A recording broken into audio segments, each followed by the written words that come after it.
Boa tarde, boa noite, boa madrugada, bom dia, né? Eu sou Erison Silva, mediador do grupo de Filosofia, Moral e Ética. Estou aqui com o Hadson, com a Daniela, com o Jefferson e com a Laís, né? Domingo, Dia das Mães aí, e o povo guerreiro está aqui para continuar a leitura, né, coletiva, o debate, né, e a reflexão da fundamentação da metafísica dos costumes, texto clássico do Kant, né, autor este que, com muita recorrência, acaba caindo em seleções de mestrado, de doutorado, principalmente para a galera que é da área de filosofia moral e ética, de direito, de política, né, do que se chama muitas vezes de filosofia prática. É, é um autor indispensável, é um autor clássico, né, e é considerado o maior autor do iluminismo, né, o maior autor da modernidade ali. Não por menos, né, ele é um cara que influencia praticamente todos os campos da filosofia sobre o qual acabou produzindo algum texto, alguma reflexão, né, até os nossos dias. A gente está lendo agora, nesse momento, a segunda seção da fundamentação da metafísica dos costumes, que é quando as coisas começam a ficar, né, mais hardcore, mais puxadas, né, onde o Kant já falou sobre a questão, né, da lei moral, já falou sobre a questão de a lei não poder, né, o que é bom não pode ser estabelecido conforme nas suas consequências, na consequência que vai produzir para as pessoas, mas a partir do próprio princípio, né, que os sujeitos eles não devem agir com base nas suas emoções, nos seus instintos, mas sim conforme, né, agir conforme a sua racionalidade e com as leis, as regras que a razão, né, acaba estabelecendo como princípio para a ação desses sujeitos, né? Ele já falou sobre a questão de máxima, que seria um princípio subjetivo que cada sujeito teria para si, né, do que é correto fazer. E aí, agora falta ele falar sobre o princípio objetivo, que seria um imperativo categórico, que é onde você vai testar a sua máxima. Né? Como é que eu vou saber que minha máxima ela tem uma validade, ela tem um valor de moralidade? Eu tenho que submeter a máxima, o meu princípio subjetivo, a um princípio objetivo da ação, que seria o imperativo categórico, certo? E em meio a isso, né, ele traçou, como o John Rawls ele coloca lá em uma história da, né, história da filosofia moral moderna, um livro do John Rawls, o Kant, ele vai estabelecer que o sujeito, né, nós somos finitos, imbuídos de necessidade, né, irracionais. Mas ele também vai falar que essa razão que traz consigo as leis, as regras da moralidade, ela é válida universalmente. Quando ele quer dizer universalmente, não é apenas para todo ser humano, em qualquer local, em qualquer contexto, mas se vier a existir, né, um ET racional, ele vai ter essas regras, esses princípios de moralidade estabelecidos para si. Inclusive, se Deus e os anjos vierem a existir, eles também agiriam em conformidade, né? Eles agiriam por essas regras. Então, note que Kant ele tem uma noção de universalidade que é, né, de fato, não, como é que eu posso dizer? Ela é de fato universal, ela é universal ao extremo do que a gente consegue pensar como sendo universal. E também um outro critério seria que ela é necessária no sentido que tem que ser dessa forma e não pode ser de nenhum ao outro, certo? Gente, eu estou um pouco gripado. Hoje é um daqueles dias que eu passei espirrando aqui, que eu não sei como, certo? E por isso que minha voz está meio oscilando aí, tá? Mas, na medida do possível, eu vou evoluindo e quando não puder, eu vou pedir ajuda de vocês para ler, para colocar algumas coisas aqui, perfeito? Então, a gente pode começar. Vocês gostariam de fazer alguma colocação? Laís, Jefferson, Daniela, Hudson?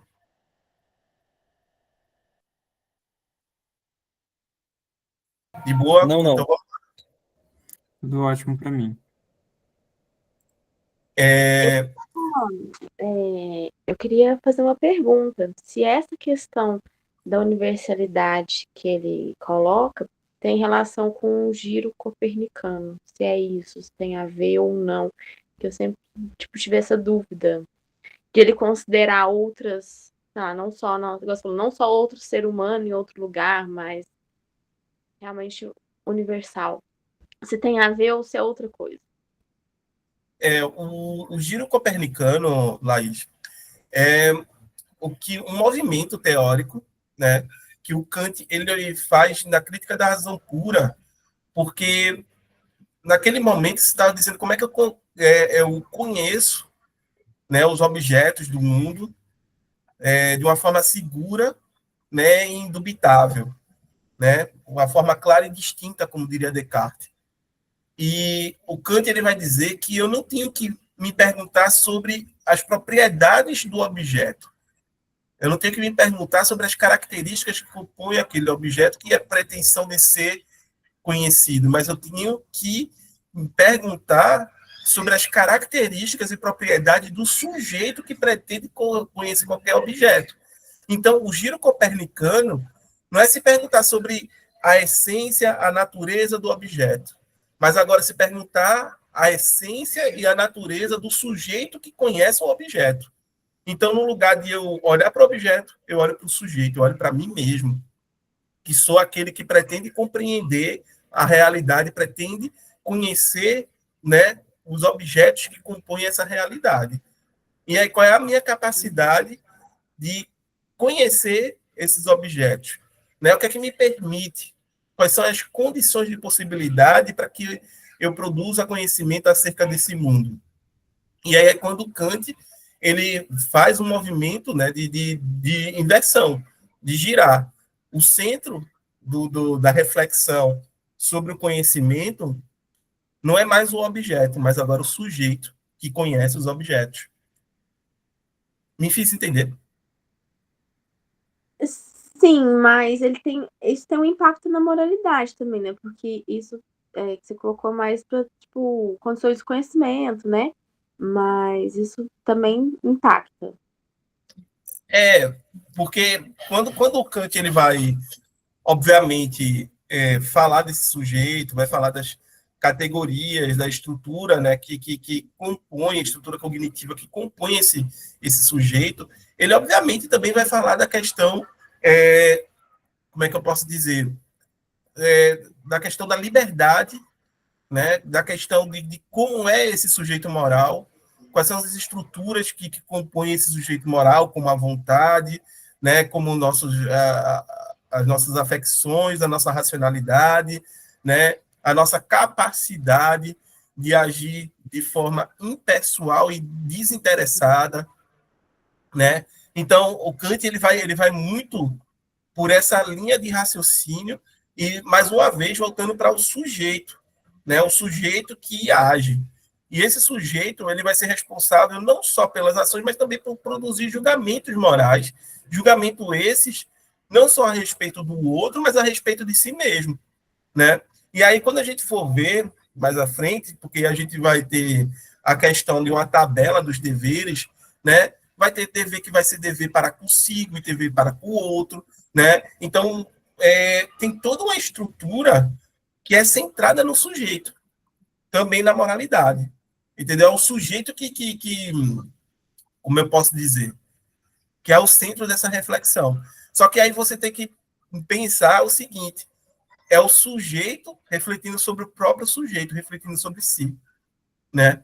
É o conhecimento de si sobre si, entendeu? Tanto que alguns autores vão dizer lá que o Kant ele diz que a gente vai criar um sujeito objeto e um sujeito que é sujeito mesmo para poder conhecer. Ou, em outras palavras, é como se a gente estivesse se olhando no espelho para poder se descrever quais são, né, as características que compõem a nossa natureza, que compõem quem a gente é.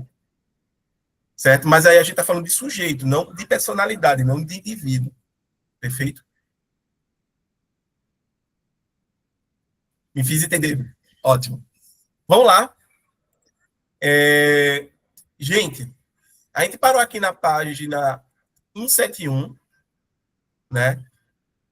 E foi logo após aqui que a gente está na discussão de que a moralidade não se pode, ou a gente não pode chegar nos princípios que conduzem a moralidade a partir de exemplos, né? E aí não importa ter exemplos de Cristo, de Buda, de Gandhi, né? De grandes figuras que seriam exemplos de moralidade para todos nós, né? O Kant diz que não é por aí, né? Porque a gente tem que olhar, na verdade, para o princípio que regia ou rege, né, as ações dessas pessoas que são exemplos de moralidade, né? Bem, vamos lá, vamos começar lendo esse parágrafo aqui, que é da página 171. Se não há, pois, nenhum genuíno princípio supremo da moralidade que não tenha de se basear, independentemente de toda experiência, na razão pura apenas, creio que não é preciso sequer perguntar se é bom apresentar em geral, em abstrato, esses conceitos tais como estão estabelecidos a priori, juntamente com os seus princípios, na medida em que o conhecimento deva se distinguir do comum e chamar-se filosófico.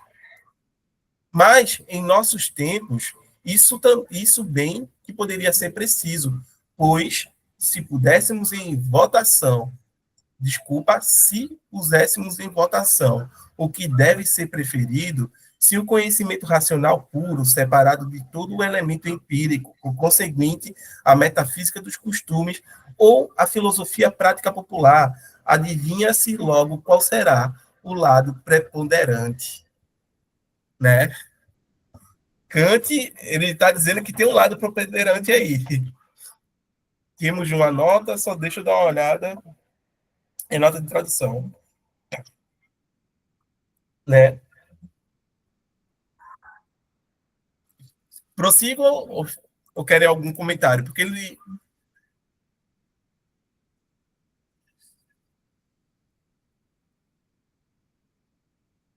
Prossigo, né? Bora lá. Essa a conceitos populares é com certeza muito louvável se ocorreu antes, tendo se realizado de maneira plenamente satisfatória a elevação aos princípios da razão pura. E isso significaria, primeiro, fundar a doutrina dos costumes da metafísica, para, em seguida, quando esta estiver estabelecida, assegurar-lhe acolhida através da popularidade.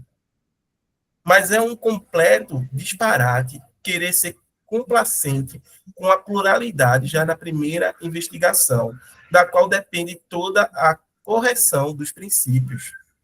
Não só porque esse procedimento jamais pode reclamar o mérito raríssimo de uma verdadeira popularidade filosófica, uma vez que não é arte alguma fazer-se compreender do comum dos homens, renunciando a todo discernimento meticuloso. Mas isso produz também uma mixórdia tediosa de observações mal alinhavadas e princípios semi-raciocinantes com que com que se deliciam as cabeças insulsosas, porque sempre serve para a conversa fiada de todo dia, ao passo que as dotadas de discernimento se sentem confusas e descontentes, não podem senão desviar os olhos, apesar do que os filósofos que enxergam muito bem através desses embustes pouco ouvido, encontram quando conclamam e se afastar por algum tempo da pretensa popularidade, para só depois de chegar a um determinado discernimento conquistar o direito de ser popular. Nossa, esse parágrafo foi repleto de palavras que eu não estou habituado, pessoas, perdoe. Deixa eu colocar o fone, que isso vai ajudar aqui, até abafar um pouco o barulho que é feito. Alguém gostaria de fazer algum comentário aqui? Né? Essa condescendência a conceitos populares é com certeza muito louvável se ocorreu antes, tendo se realizado de maneira plenamente satisfatória e elevada aos princípios da razão pura. E isso significaria, primeiro, fundar a doutrina dos costumes da metafísica para, em seguida, quando esta estiver estabelecida, assegurar-lhe acolhida através da popularidade. Mas é um completo disparate querer ser complacente com a popularidade já na primeira investigação, da qual depende toda a correção dos princípios. Não só porque esse procedimento jamais pode reclamar o mérito raríssimo de uma verdadeira popularidade filosófica, uma vez que não é arte alguma fazer-se compreender do comum dos homens, renunciando a todo discernimento meticuloso. Mas isso produz também uma mixórdia. O que é mixórdia, minha gente? É É uma de... mistura, bagunça confusa de coisas variadas. Uma mistura, uma confusão. Ok, uma mixórdia. Cante mais uma vez para xingar a galera, ele faz isso, né? Ele já disse que Aristóteles era rapsódico, agora ele está dizendo que a galera aqui produz mixórdia. Ok. E Tediosa é da pessoa, tediosa, ainda pior ainda. né? A gente bagunçada é tediosa. Faz uma mistura tediosa, vê só, é o fim, viu? Coisas de Kant. É, E essa popularidade filosófica que ele se refere ali, eu acredito que devem ser os conceitos que são difundidos, né, na época dele de teorias filosóficas, né? Aí deve ter quem? Os helenistas, né, os utilitaristas dessa época e a galera da antiguidade, Platão e Aristóteles. Deve ser isso aí, né? Ele deve estar falando dos estoicos, dos hedonistas, né? Como é que se diz? será se ele não está falando popularidade filosófica no sentido de criticar mesmo ali, porque, por exemplo, ele diz assim, pode reclamar o mérito raríssimo de uma verdadeira popularidade filosófica, uma vez que não é arte, uma vez que não é arte alguma fazer-se compreender do comum dos homens renunciando a todo discernimento meticuloso, né? Acho que ele está querendo dizer que não é arte alguma fazer-se compreender do comum dos homens renunciando a todo discernimento meticuloso. Acho que ele está sendo meio irônico ali, né? Tá criticando o discernimento. Acho que a forma deles colocarem de maneira banal ou até mesmo vulgar. Acho que o discernimento meticuloso, né? Será que é isso? Também, Não, também. né? Porque é como se fosse mal feito, né? É como se fosse conclusões, argumentos, teorias mal formuladas. E por isso se tornarem populares, né? Fáceis, né? E por isso se tornam populares. Agora, essa nota 47, né? Mas isso produz também uma mixórdia tediosa de observações mal alinhavadas e princípios semi-raciocinantes. Tem uma nota aqui gigantesca nessa parte, velho. Eu não sei se vale a pena ler. Queres dar uma lida, Laís, ou queres? Eu posso ler, eu queria falar, talvez antes de ler, que eu acho que isso que ele coloca aqui tem muito a ver com, pelo menos eu relacionei com o que ele fala do exemplo no parágrafo anterior, né? Que ele tipo, não é que ele vê problemas, assim, que ele acha que é importante que tenha uma acolhida, que o exemplo ele traz essa acolhida, então a popularidade, ele até coloca assim que é importante que os raciocínios, né, que realmente são meticulosos, eles tenham uma acolhida, né, que o exemplo ajuda, que talvez os resultados. Porém, eu acho que o problema que ele vê é ficar só nessa superfície, né? Quer ficar só ali, tipo, vamos fazer porque Jesus fez, não porque, sei lá, a razão, porque é realmente certo, né? Eu acho que ele coloca essa popularidade filosófica nesse sentido, talvez os utilitaristas, né? que trazem, sei lá, resultados, né, de ações ali, mas ou aquilo foi realmente uma prescrição da razão, né? Assim, foi raciocinado ou foi uma receita de bolo ali, que tipo, faça isso. Mas eu posso ler, mas acho que o Jefferson quer. Jefferson levantou a mão, aí depois posso ler. Ah, não.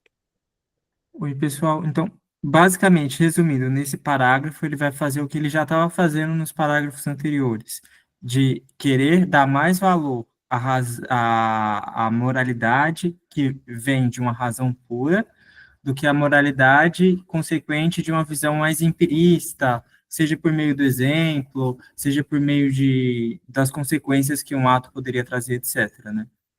É claro que ele utiliza palavras e argumentos muito mais rebuscados, que muitas vezes a gente acaba não conseguindo entender, mas basicamente é isso que ele está continuando a fazer. Ele está acentuando, né, essa diferença aí. Ele está indo nesse caminho. Agora, assim, isso tudo é para justificar uma metafísica dos costumes, né, uma fundamentação da moralidade na razão pura, né? Ou seja, ele insiste em dizer que existem princípios morais que a gente consegue alcançar independentemente da nossa experiência, né? Esse é o argumento kantiano. Hudson. O que me chamou a atenção com essa popularidade filosófica aí é porque justamente a filosofia nunca foi popular, né? Desde os tempos antigos aí na história da filosofia, a gente consegue observar isso, né? O filósofo lá sempre foi aquele cara em que as pessoas sempre viram nele como um mau exemplo, né? Aquele cara que não deveria ser ouvido, seguido, alguma coisa do tipo. E aqui ele diz assim, uma vez que não é arte fazer arte, não é arte fazer fazer se compreender do comum, né? Ou seja, você vai compreender alguma coisa que é comum, que é banal, né? Que todo mundo vê ou todo mundo consegue entender, não é arte nenhuma você compreender isso, né? Porque a filosofia, ela é muito mais profunda do que isso, né? Com a filosofia você é capaz de enxergar aquilo que está além do senso comum, né? Lembra lá que a gente até conversou lá acho que uns 2 encontros atrás, que a pessoa, para o senso comum, a mesa é só uma mesa, né? Mas lá para o Demócrito de Abdera vai ser um aglomerado de átomos, né? Para Aristóteles vai ser outra coisa, e assim vai. Exato. Para Platão vai ser um simulacro de mesa, porque a mesa em si, a ideia tá na ideia, né, da mesa. Eu entendo isso. É uma boa colocação, Hudson. Entendeu? Porque eu acredito que seja popular no sentido mesmo do meio filosófico, e não no sentido de, tipo, a gente chegar na praça das nossas cidades e encontrar lá o povo lendo um Kant, lendo, né, um John Stuart Mill, que isso não vai acontecer. Isso não vai acontecer. Mas para isso tem um exemplo, né? Que ele fala de Jesus, aí tem um exemplo. Uhum. Eu acredito. Pronto, Jesus a gente consegue. A gente chega lá na praça e tem os pastores, a galera pregando, né? Isso aí a gente consegue. Agora, é muito raro você ver alguém lendo Aristóteles, alguém lendo, né, os estoicos, os céticos, né? Enfim, é muito difícil. Jefferson. Esses dias eu estava com uma dúvida, que eu não estava entendendo muito bem o imperativo categórico, eu perguntei para um mendigo aqui na rua e ele me explicou direitinho. Tô brincando, gente. Brincadeiras à parte. Se fosse verdade, eu ia acreditar, viu? Eu ia acreditar, cara.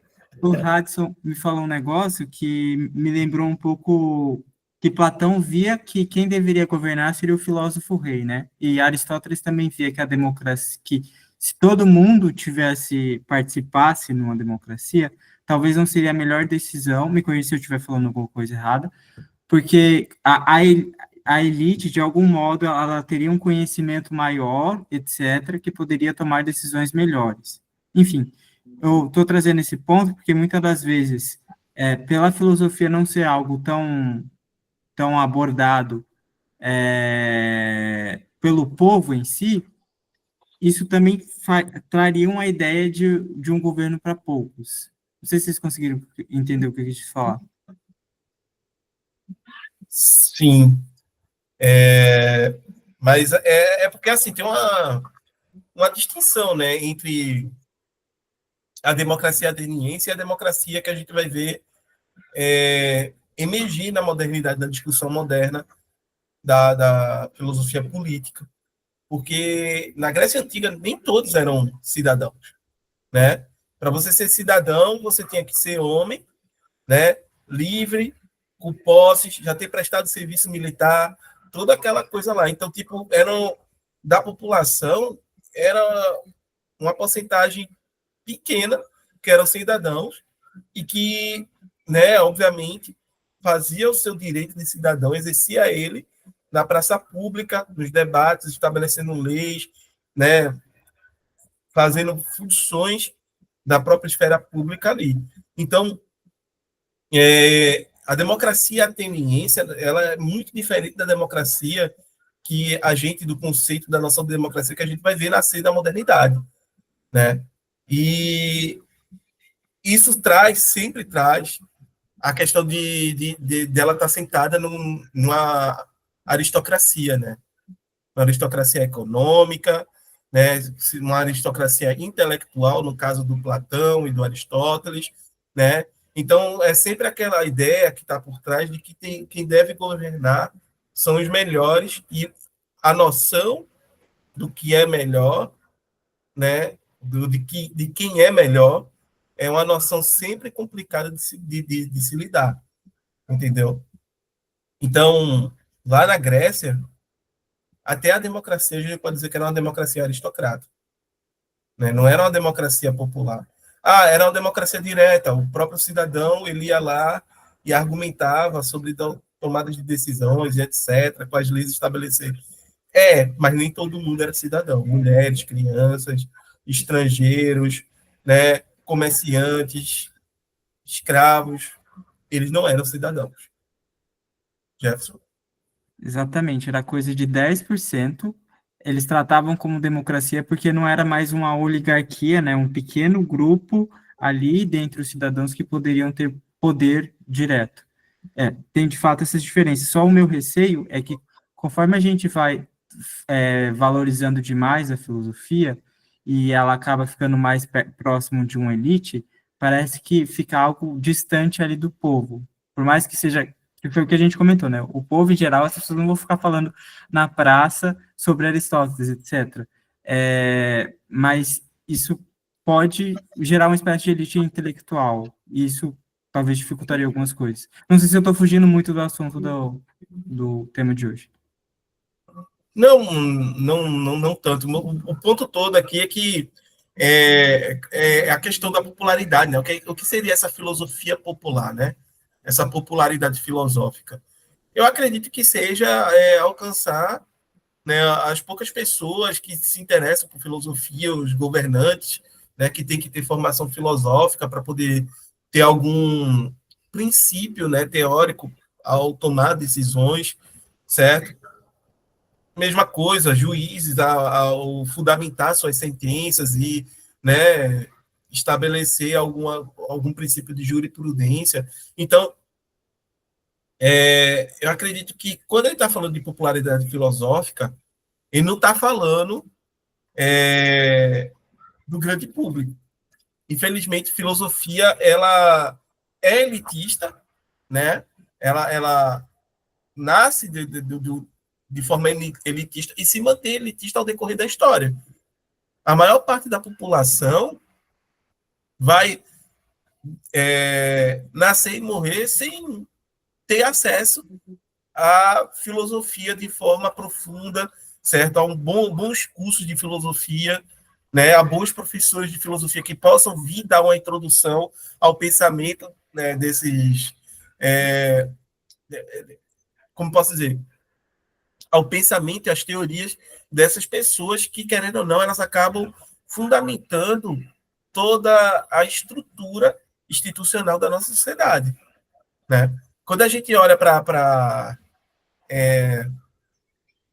para reflexões filosóficas, entendeu? E teorias filosóficas produzidas, principalmente do ponto de vista social, a gente encontra no interior das instituições, por mais corruptas e, né, destroçadas que elas estejam, a gente encontra lá os conceitos dessas pessoas, entendeu? A gente encontra nas leis que são estabelecidas o argumento desses filósofos, querendo ou não, adaptado, né, numa roupagem, não numa versão mais, como posso dizer, mais apreensível para essas pessoas, certo? Então, a gente sabe disso. Agora, eu falei até brincando, né, que, sei lá, eu não vejo a gente criando uma elite, né, um povo todo intelectualizado. Pode ser que isso aconteça, mas isso aí a gente vai estar, se isso acontecer, a gente vai estar fazendo a revolução, literalmente, né? Se a gente, se a gente chegar na praça e ver as pessoas lendo e debatendo, entendeu? Filosofia de forma fervorosa ou, né, de forma, como posso dizer, uh, as palavras me fogem agora, certo? Mas debatendo, certo? Interessado. Exato, interessada. Né? Elas ali interessadas, debatendo filosofia, tentando compreender conceito, etc. A gente, a gente fez uma revolução. Exato, com engajamento e entusiasmo, interessados. A gente fez uma revolução, pode ter certeza. A gente modificou alguma coisa na estrutura da sociedade que essas pessoas elas estão, né, se comportando de uma forma completamente distinta. E os governantes vão ter medo disso. Porque tudo que eles menos querem são cidadãos muito bem instruídos e capazes, né, de argumentar contra eles, de mostrar que há incongruência tanto né, no discurso e na conduta deles. É tudo que um prefeito ou vereador não quer.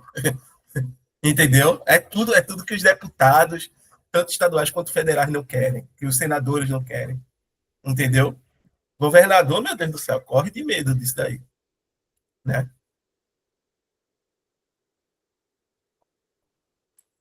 Perfeito. Vamos lá, Laís. Bora. É o princípio semi-raciocinante, né? Que está na nota 47. Isso. Em geral, o verbo vernifutln, em alemão, tem um sentido pejorativo, segundo Grimm, significando algo como arrazoar com argúcia, de modo a dar uma aparência de verdade, sofismar. Mas também pode ser usado em sentido neutro, no sentido de raciocinar, e Kant teria mesmo, observa Grimm, se empenhado em tornar este o sentido predominante.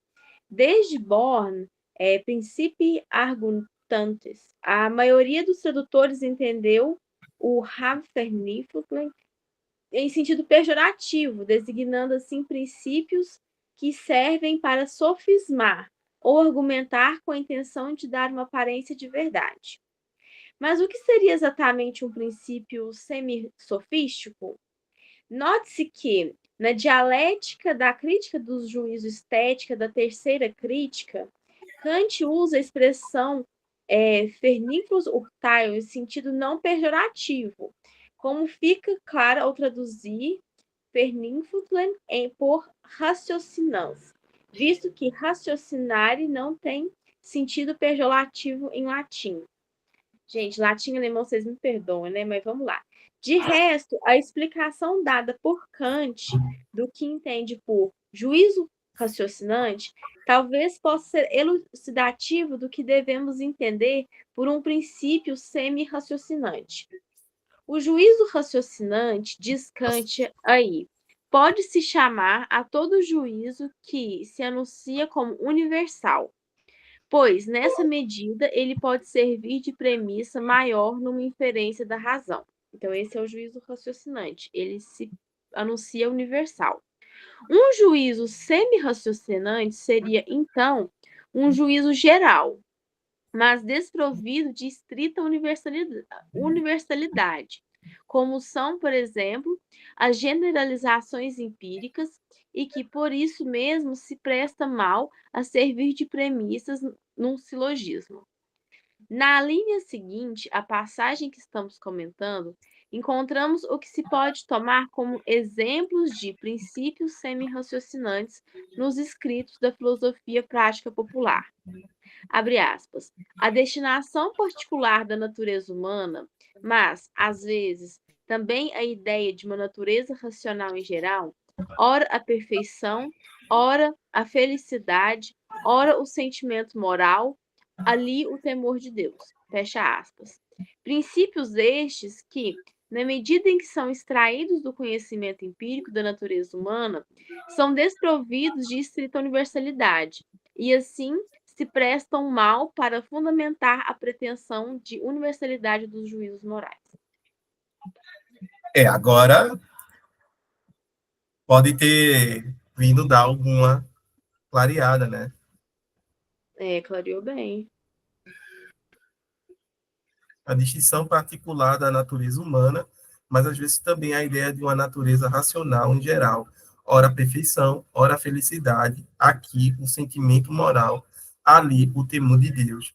Princípios estes que, na medida em que são extraídos do conhecimento empírico da natureza humana, são desprovidos de estrita universalidade e assim se prestam mal para fundamentar, né, a pretensão de universalidade dos juízos morais. Ou seja, foi extraído da empiria, ele não vai ter esse sentido de universalidade que o Kant tanto persegue ainda. Acho que é isso. Deu para entender agora, Adson, Jefferson, Daniela? Sim. Deu para entender. Não como 1 mais 1 igual a 2, mas deu para entender. Ou seja, não está claro e distinto ainda, né?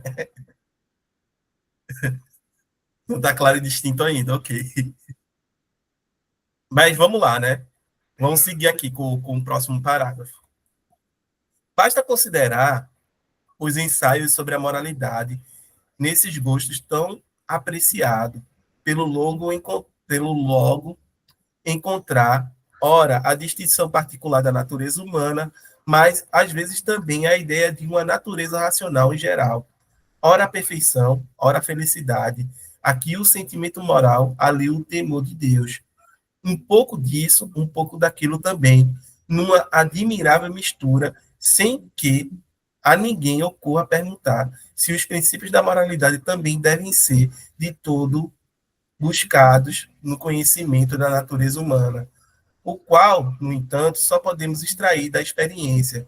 E, se não, isto é, caso esses princípios devam ser encontrados totalmente a priori, livres de todo o elemento empírico, tão somente em conceitos puros da razão e em nenhum outro lugar, sequer quanto à mínima parte, sem que a ninguém ocorra propor-se a separar essa investigação de preferência totalmente enquanto filosofia prática pura ou enquanto metafísica dos costumes, se nos for permitido usar um nome tão difamado, trazendo-a por si só a sua inteira completude e pedindo ao público que exige popularidade que tenha paciência até o término desse empreendimento.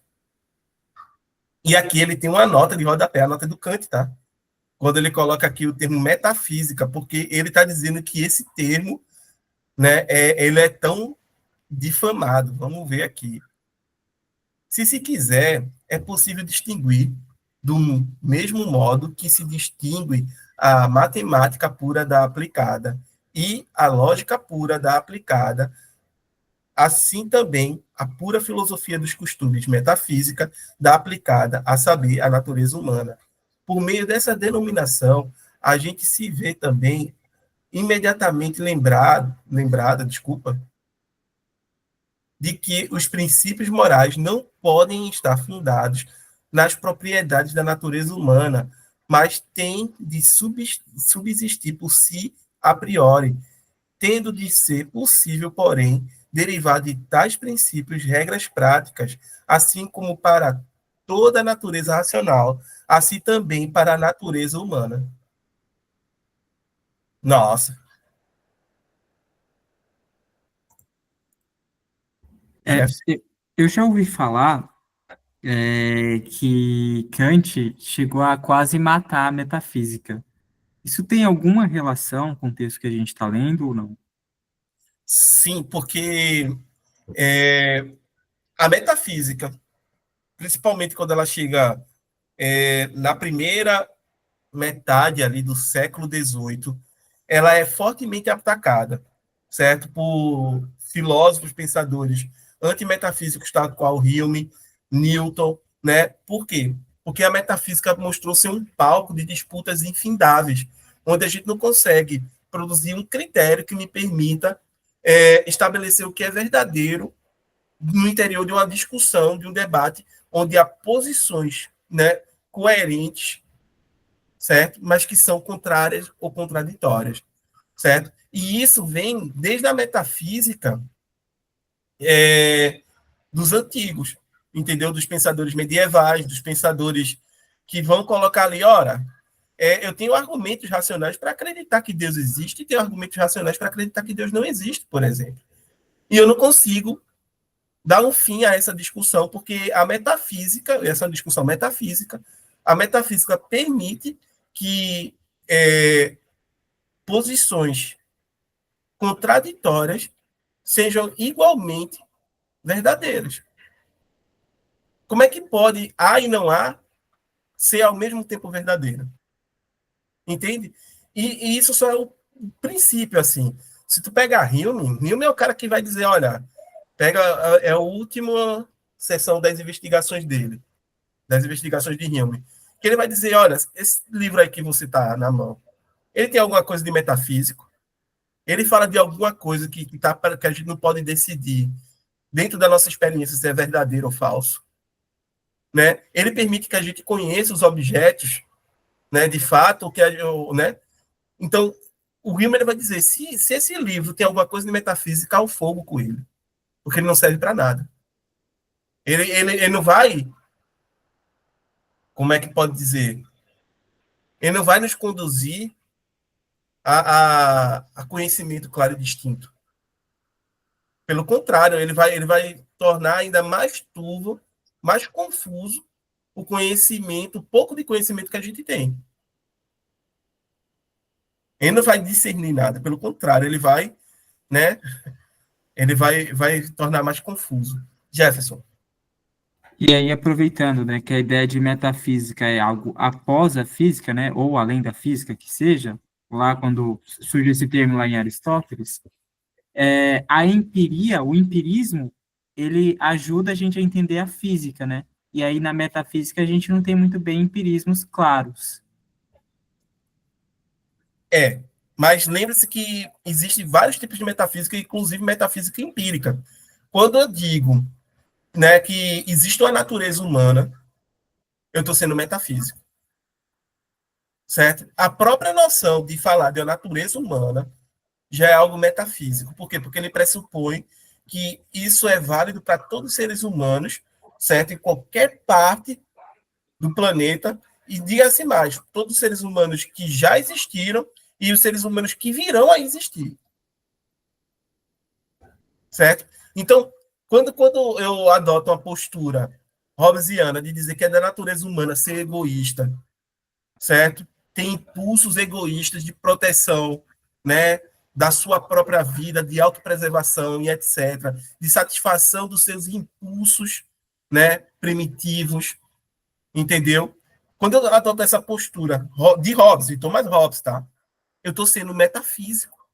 Por mais empírico que isso venha a dizer, por você dizer, não, mas eu sinto esses impulsos, né, de satisfazer minha sede com água, com qualquer, né, de satisfazer minha fome com alimento, né, de me sentir chateado quando alguém, né, se põe entre aquilo que eu desejo, entendeu? Entre eu e aquilo que eu desejo ainda. Eu tenho isso, você pode dizer, né? Mas será que isso é universal? Será que todo mundo tem esse instinto de autopreservação? Será que todo mundo tem esse instinto de colocar na frente né, de todas as ações, né, a autorrealização, a autossatisfação. Mas ainda, será que a gente só vive dentro de um estado e não no estado de natureza mais? E outra coisa, pensar em estado de natureza é metafísico, tá? Mas, e aí, tipo, será que a gente só vive nesse estado porque é mais fácil a gente satisfazer as nossas necessidades, né, as nossas necessidades pessoais dentro desse estado, né, dentro dessa sociedade? É por isso que a gente abdicou da nossa liberdade, né, e vive subjugado aqui a leis, né, a códigos de conduta, a normas morais, etc. Então, isso tudo é metafísica e é empírico. É empírico. Eu tenho uma explicação metafísica para o que a gente vive aqui de forma empírica. Entendeu? John Locke também é outro metafísico contratualista, certo? Aí, só um exemplo. Entender o conceito de dignidade humana também é um conceito metafísico, ou não? Sim. No fundo, certo? Kant e Hume, né, que seriam os dois últimos grandes críticos da metafísica, eles têm o medo das consequências que a metafísica traz, que é levar a gente a discussões que a gente não consegue definir. Né? Wittgenstein, no Tratados, ele também vai por esse caminho. Ele vai dizer que a metafísica é a escada por onde a gente deve subir e depois jogar fora. Né? E ele vai dizer que quando a gente está fazendo metafísica, a gente está fazendo mau uso da linguagem. Porque a metafísica, ela faz questões que não podem ser respondidas. E a definição da própria questão significa ter uma resposta. Então, se existe uma questão que não pode ser respondida, ela não é questão. Ela é uma pseudo-questão. O Wittgenstein vai falar sobre isso. E não é à toa que ele termina o tratado com o aforismo 7, né, que diz daquilo que não se pode falar, né, se calar. Sobre tudo aquilo, e aí ele está falando exatamente da metafísica. Detalhe, Wittgenstein já é depois de Hume e depois de Kant. Já é ali na virada linguística. E ele, mais uma vez, está naquela de pensar, pô, a metafísica está ferrando a gente, está impedindo a gente de alcançar, né, um conhecimento funcional, um conhecimento filosófico que impacte, de fato, a vida das pessoas. Enquanto vão ter outros que vão dizer que não, a metafísica está aí, a gente tem que fazer. Jefferson. Posso estar falando alguma coisa que não faça muito sentido, mas assim, na antiguidade, a ideia de filosofia estava ligada a diversas ciências, que hoje já são separadas, né? Creio que foi no século XIX, que houve as separações mais claras entre filosofia e outras ciências.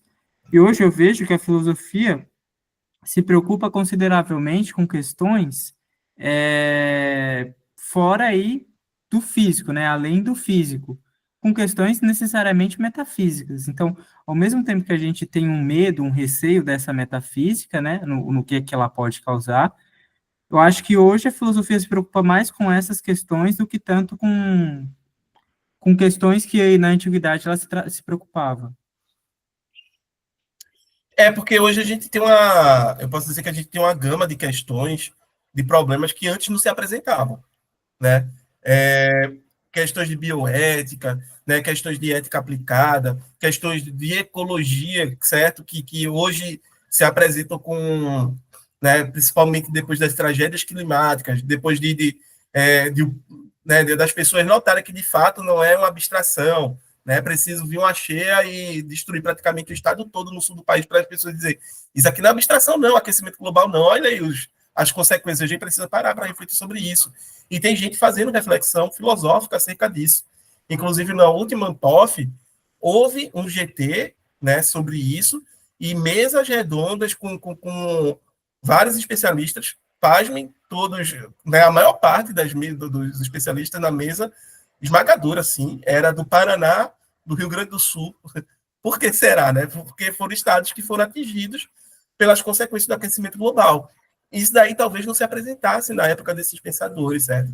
Questões da inteligência artificial, certo? De AI, tudo isso são questões que estão hoje falando, provocando a gente, porque são questões novas e que, querendo ou não, caracterizam a nossa sociedade, transformam o modo como a gente se relaciona socialmente, certo? E mais do que isso, transforma o modo como a gente se relaciona não só com o outro, mas com a gente mesmo, entendeu?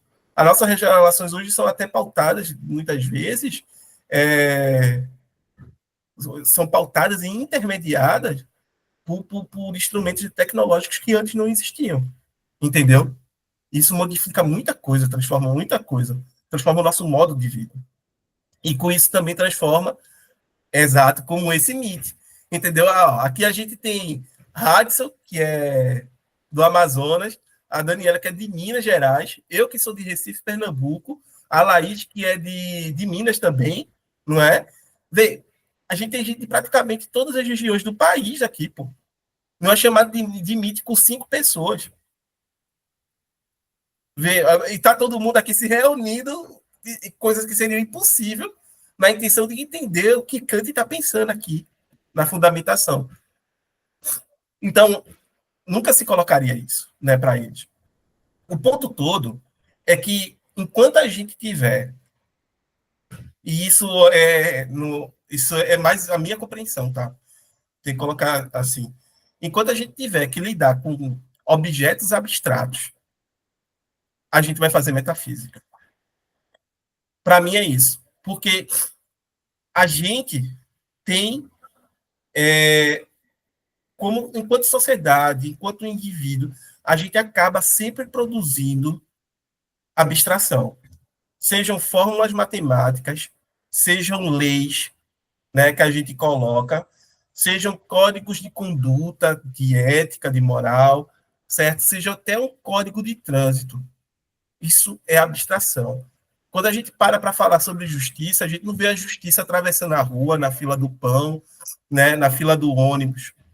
Por quê? Porque a justiça é algo abstrato.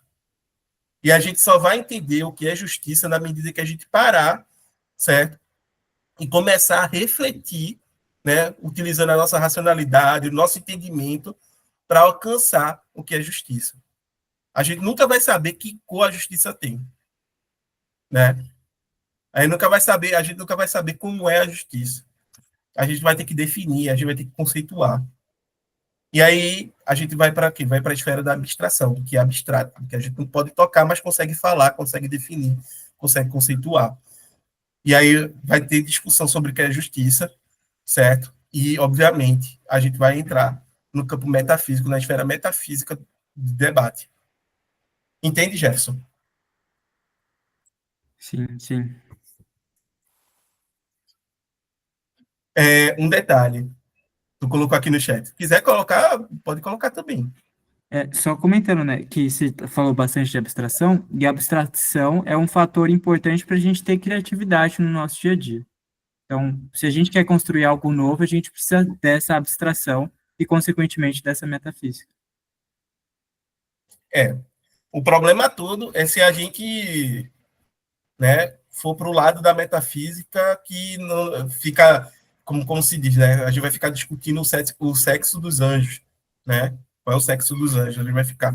E aí a gente não vai chegar em lugar nenhum. A gente vai passar 1000 anos debatendo, né? E não vai chegar em lugar nenhum. Eu acho que tinha essas discussões na Idade Média, se eu não me engano, no início da Idade Moderna. Aí, eu lembro, tinha outra discussão, se caísse um pouco do vinho da missa e um rato tomasse, ele estaria tomando sangue de Cristo ou ele estaria só tomando vinho? Já ouvi algumas discussões assim. Meu Deus. E assim, tem um tom metafísico, é claro. Nossa. Tem um cara no final da Idade Média que é o Guilherme de Ockham. O Guilherme de Ockham, ele tem um argumento que é a navalha, que ficou conhecido como a navalha de Ockham, que é exatamente para que a gente não caia nessa metafísica. Entendeu? Porque é de fato algo complicado, pô, muito complicado. E aí o Kant, ele está tentando aqui fazer o quê? Que metafísica vai ganhar, né, a questão de ser um tipo, uma forma de raciocinar que é livre da nossa sensibilidade. É como se fosse a matemática pura, entendeu? Eu estou olhando aqui só para definições, para princípios, para axiomas, de onde eu vou derivar, certo? Os meus conceitos, e aí vai. Entendeu? O Kant está tentando fazer metafísica, mas em outros moldes, em outros padrões, para não cair nos mesmos erros da metafísica anterior. Perfeito? Perfeito. Laís?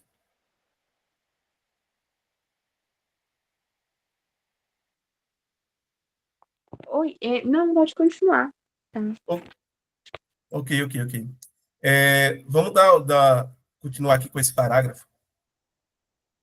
Semelhante metafísica dos costumes, completamente isolada, que não está mesclada com qualquer antropologia, com qualquer teologia, com qualquer física ou hiperfísica, menos ainda com qualidades ocultas que se poderiam denominar hipofísicas, é, porém, não somente um substrato indispensável de todo o conhecimento teórico dos deveres determinado de maneira segura, mas, ao mesmo tempo, um desiderato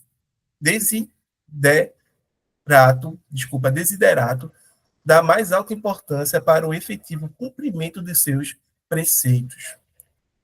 Pois a representação do dever e, de modo geral, da lei moral, representação esta, pura e sem mistura com qualquer acréscimo alheio de estímulos, tem sobre o coração humano, pela via da razão, apenas que, pela primeira vez, se dá conta aqui de que ela pode ser também prática por si mesma, um influxo tão mais poderoso do que todas as outras molas propulsoras, que se possam mobilizar no campo empírico, que ela, na consciência de sua dignidade, despreza as últimas e pode se tornar, aos poucos, senhora delas, ao passo que uma doutrina moral misturada, composta de molas propulsoras, provenientes de sentimentos e inclinações, e ao mesmo tempo de conceitos da razão, tem de deixar o ânimo vacilante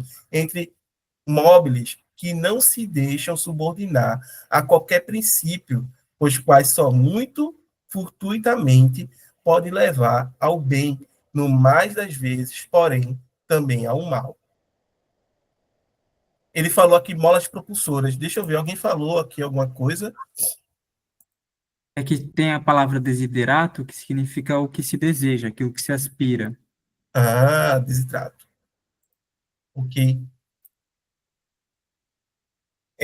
Molas propulsoras, ok. Eu acho que é uma nota grande. Ela começa numa página e termina em outra.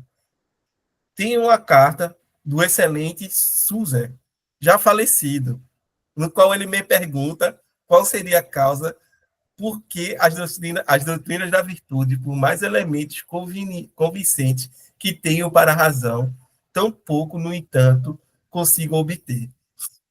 Gente, assim, eu tenho que comentar isso. Será que o Kant esperou o cara morrer para responder a ele, velho?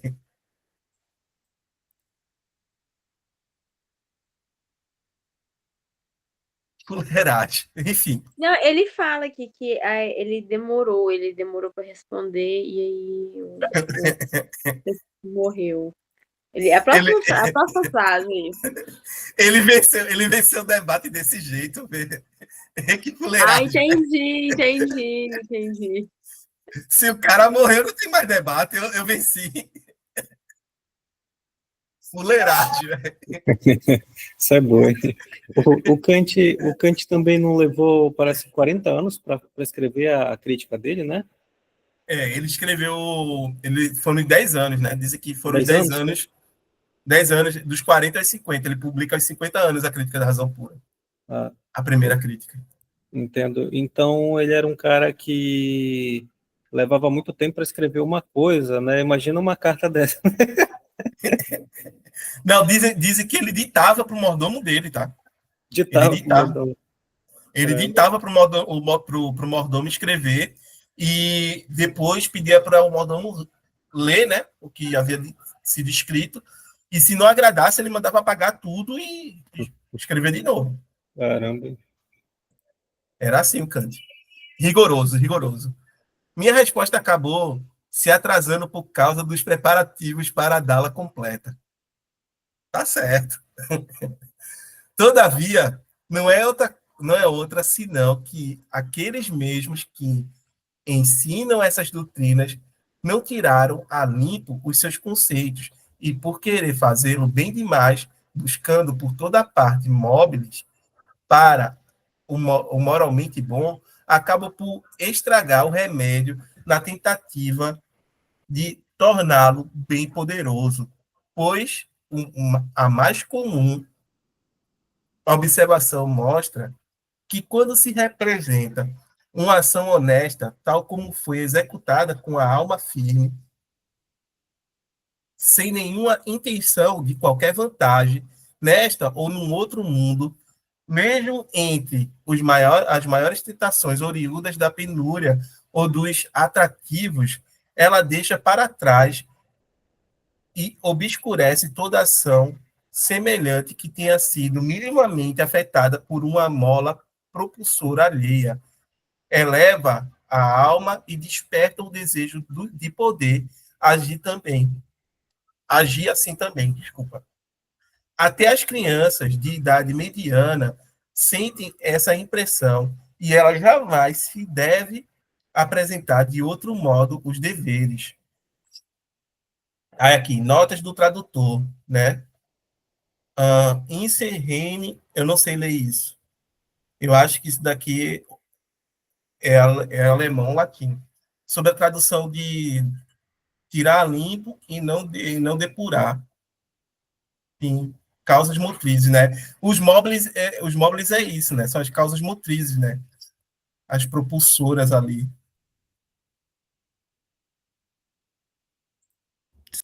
São propulsoras do comportamento, sei lá, algo que você dá um incentivo para uma pessoa, ela tem um comportamento bom por causa daquele incentivo, você dá uma pena para aquela pessoa e ela faz aquele bom comportamento porque ela tem medo. Exatamente, entendeu? Por que não? Porque agir corretamente, porque fazer o correto para não ir para o inferno. Você está motivando as pessoas, entendeu? Olha, se tu fizer isso daí, Deus vai ficar arrepiado contigo, vai ficar pé da vida, é melhor tu não fazer. Eu acho que um ponto assim paralelo, tem acho que era um TikToker chamado Café com Teu Pai, coisa assim, não sei se vocês já ouviram falar disso. Café com teu pai. Isso, que era uma espécie de coisa semelhante a um livro muito famoso, um dos mais vendidos agora no Brasil, que é Café com Deus Pai. Mas enfim. Com E aí Deus Pai. isso. O primeiro era Café com Deus Pai, e um cara pegou, aproveitou e fez um canal chamado Café com Teu Pai. E ele comenta que quando a mulher está interessada em um homem, ela não pode meio que reclamar quando ele tem alguma ação negativa. Ela tem que incentivar as coisas boas que esse homem faz. Que eu acho particularmente algum absurdo, né? Mas enfim. Tem um pouco a ver com Bastante. isso, com essas molas motrizes, né? Sim, sim, porque é o que Kant estava falando. Nem Deus pode ser o motivo para a ação moral, nem o céu, nem qualquer outra coisa. Entendeu? Porque isso daí já contaminaria a ação em si. A ação ela não teria valor de moralidade. Em outras palavras, o cara que age corretamente, com medo de ir para o inferno, ou por conta do mandamento religioso, etc., ele não está agindo por dever, ele está agindo em conformidade com o dever. A ação dele não é uma ação moral, mas sim uma ação que tem aparência de moralidade, né? Tanto que se esse cara tivesse a certeza de que, sei lá, o céu e o inferno não existe, né? Conseguimos chegar de algum modo a essa certeza, provamos. Céu e inferno não existe. Será que esse cara continuaria agindo moralmente? Sem o céu para coagir a ele? Ou melhor, sem o inferno para coagir e o céu servindo de suborno? Entende? O que seria o céu se não um suborno, né? E o inferno se não a coerção? Acho que é Dostoiévski que vai falar que sem Deus, então tudo é permitido. Exatamente, né? Se Deus não existe, então tudo é permitido. E tem muita gente que pensa assim, tá? Tem muita gente que pensa exatamente dessa forma. Né? Se Deus não existe, então eu posso fazer tudo, eu não vou ser punido. Tem gente que pensa dessa forma. E aí é essa galera que Kant está criticando também aqui. Aí, nesse caso, quem faz o bem sem uma ação desinteressada seria, por exemplo, quando alguém fez um programa de computador, né? Uma inteligência artificial, de assim por dizer. A inteligência artificial segue os comandos ao qual for dado a ela. Isso seria algo que se faz sem um desinteressado, né? Um exemplo Isso. prático de ação desinteressada. O ponto todo é que a inteligência artificial, como tu colocou, ela foi programada para fazer aquilo. Ela não pode fazer de outra forma. A gente tem a escolha de Isso, fazer. Esse é o grande problema, entendeu? Porque a gente, né? A gente tem a escolha e isso faz com que a gente seja moral. A inteligência artificial não tem outra forma. Eu estava assistindo, né? Deixa eu só dar esse exemplo que eu achei maravilhoso. Eu estava assistindo um filme chamado Robô Selvagem, estava na Amazon Prime. E tem uma parte do filme que é um robô que naufraga lá a entrega das indústrias de robô no futuro, desses robôs domésticos que ele é para ajudar as pessoas. E aí ele cai numa ilha onde não tem gente, só tem animal. E ele aprende lá a linguagem dos animais, etc., passa um período de adaptação, certo? E começa a falar com os animais. E aí chega um momento que ele encontra uma raposa, né? E a raposa vai comer lá vai tentar né, comer um filhote de pato selvagem que ele estava protegendo. E aí o robô vai e diz, não, mas por que você está fazendo isso? Ele te ajudou e não sei o quê. Aí ele, eu não posso evitar, né? É da minha natureza. Aí o robô para e, é da sua programação, entendi. Entendeu? Então, é como se, tipo, a raposa, ela não tem outra escolha a não ser agir enquanto raposa. O robô, ele não tem outra escolha a não ser agir conforme a programação dele, mas nós, seres humanos, não.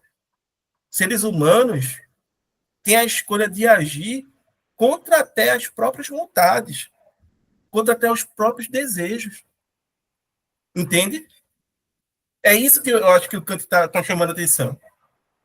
De dizer que, tipo, eu posso desejar muito uma coisa, fazer uma coisa, mas por conta que não é correto do ponto de vista moral, eu não vou fazer. Eu acho que é esse o ponto do Kant aqui. e liberdade para Kant seria exatamente isso, né? Você querer muito ou ter um instinto muito relacionado a alguma determinada ação, mas por você ter a razão de que aquilo não é correto, você não faz. Isso. Entendeu? Eu posso ter, sei lá, que a vontade, a maior vontade do mundo de fazer determinada coisa, mas só pelo fato de não ser correto, eu não faço.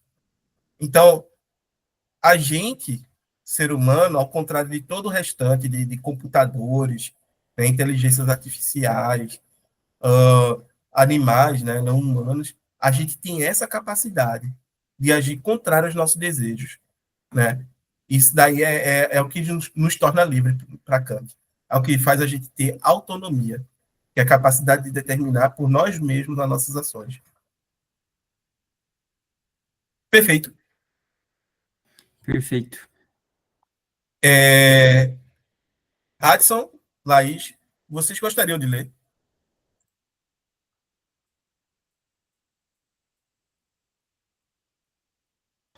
Pode ser. Bora lá. Do referido? Uhum. Do referido fica claro que todos os conceitos morais têm sua sede e origem na razão. E isso, aliás, tanto na razão humana a mais comum quanto na especulativa, em sua mais alta medida, que eles não podem ser abstraídos de qualquer conhecimento empírico e, por isso, meramente contingente. que é exatamente nessa pureza de sua origem que está a sua dignidade para nos servirem como princípios práticos supremos, e sempre subtraímos a sua genuína influência e ao valor irrestrito das ações, tanto quanto acrescentamos de empírico a eles. Que não só é uma exigência da maior necessidade para fins teóricos, quando se trata apenas da especulação,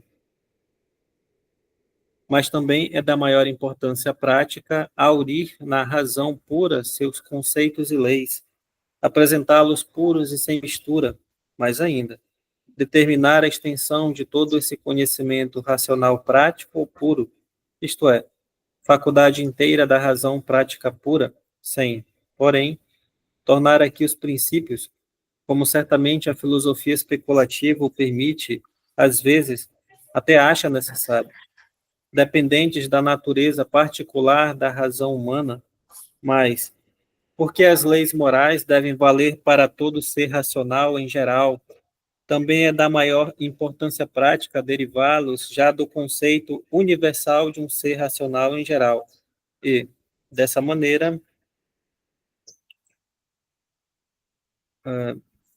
expor primeiro de maneira completa toda a moral, que precisa da antropologia para sua aplicação aos homens, independentemente desta como filosofia pura, isto é, como metafísica, o que é fácil de fazer nesse gênero de conhecimentos inteiramente separados, com perfeita consciência de que, se não estivermos de posse dela, seria em vão.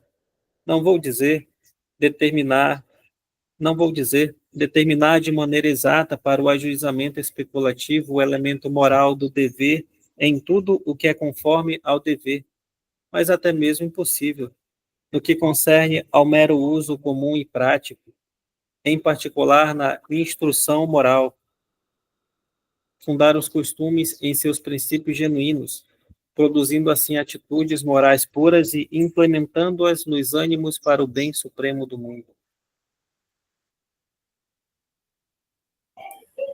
E lá vai Kant com sua crença, né, irrestrita na moralidade. Desculpa, gente. Espirrando aqui. Com sua crença irrestrita, né? Praticamente completa, total, extrema na racionalidade, né? E na questão da pureza dos princípios e da própria ação. Quando ele está argumentando aqui que existem esses princípios, né, que a gente é capaz de alcançá-los, extraí-los, derivá-los, é pesado.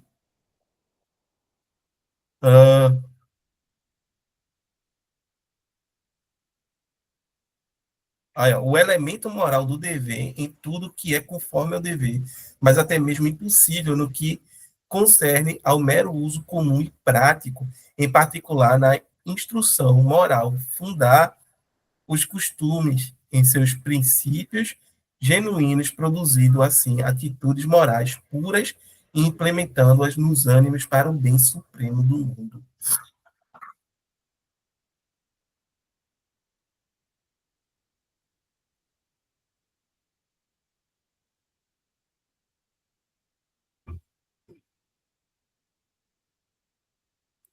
E aí, gente? Será que dá para concordar com o Kant? A Laís acabou caindo aqui. Será que dá para concordar com o Kant? Né, quando a gente para analisar, será que, né, todos os conceitos morais têm sua sede e origem na razão? Será que o Kant está correto nisso?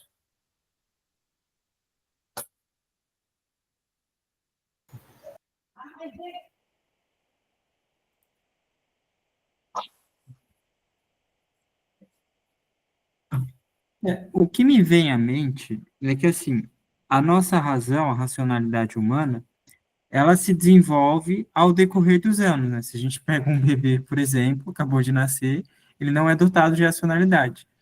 E as experiências da vida são importantes para a gente construir a nossa racionalidade. Então, por isso que eu acabo não vendo uma coisa como tão contrária ou contraditória a outra. Porque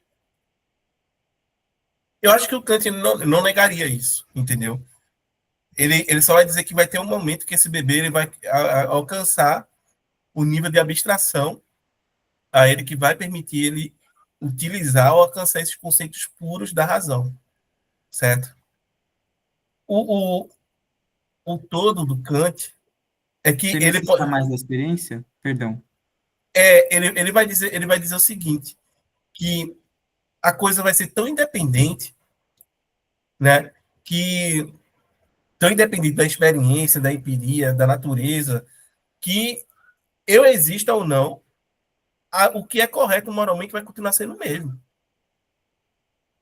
certo? Eu existo ou não, o Hudson existe ou não, certo? O que é correto do ponto de vista moral vai continuar sendo igual. Então eu acho que é por aí que o Kant está colocando, certo? Principalmente quando ele vai aqui, né, que todos os conceitos morais têm sede na sua origem na razão. Sede e origem na razão.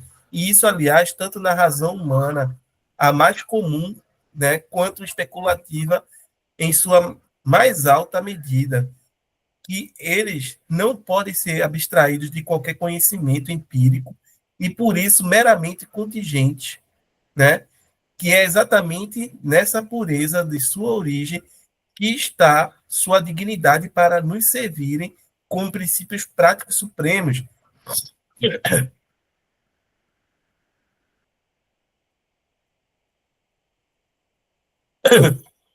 Princípios práticos supremos que sempre abstraímos a sua genuína influência e o valor irrestrito das ações, tanto quanto acrescentamos de empírico a eles, que não só é uma exigência da maior necessidade para fins teóricos, quanto se trata apenas da especulação, mas também é da maior importância prática aurir na razão pura seus conceitos e leis, apresentá-los puros e sem mistura, mas ainda determinar a extensão de todo esse conhecimento racional prático ou puro, isto é, a faculdade inteira da razão prática pura, sem, porém, tornar aqui os princípios, como certamente a filosofia especulativa o permite e às vezes até acha necessário, dependente da natureza particular da razão humana, mas porque as leis morais devem valer para todo ser racional em geral. Também é de maior importância prática derivá-los já do conceito universal de um ser racional em geral, e dessa maneira expor, primeiro de maneira completa, toda a moral que precisa da antropologia para sua aplicação aos humanos, independentemente desta como filosofia pura, isto é, como metafísica, o que é fácil de fazer nesse gênero de conhecimento inteiramente separado, com perfeita consciência de que, se não estivéssemos de posse dela, seria em vão. Não vou dizer determinar de maneira exata para ajuizamento especulativo um elemento moral do dever em tudo o que é conforme ao dever, mas até mesmo impossível no que concerne ao mero uso comum e prático, em particular na instrução moral, fundar aos costumes em seus princípios genuínos, produzindo assim atitudes morais puras implantando-as nos ânimos para o bem supremo do mundo. Cara,